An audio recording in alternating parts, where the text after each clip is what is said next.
High, what I eat in a day, day 36। চলুন দেখে নিই আজকে সারাদিন কি কি খাওয়া দাওয়া করলাম। সকালে খেলাম ব্রেড, শসা এবং আমন্ড।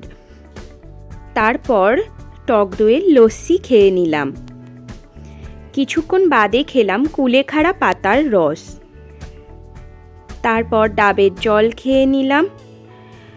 লাঞ্চ মেনুতে ছিল আজকে পান্তা ভাত, তার সাথে ডালের বড়া, পাঁপড় ভাজা এবং আলু মাখা। আজকে ছিল আমাদের পার্বণ, তাই পান্তা ভাতের সাথে মুড়ি মাখিয়ে অল্প খেলাম, আর শেষে অল্প একটু মুড়িও খেলাম। তারপর ফল খেলাম আপেল, পেয়ারা এবং মুসাম্বি লেবু। এনসিওর ডায়াবেটিক কেয়ার খেয়ে নিলাম। সন্ধ্যায় খেলাম নিমকি, আমাদের বরগাছিয়ার যশোদার নিমকি।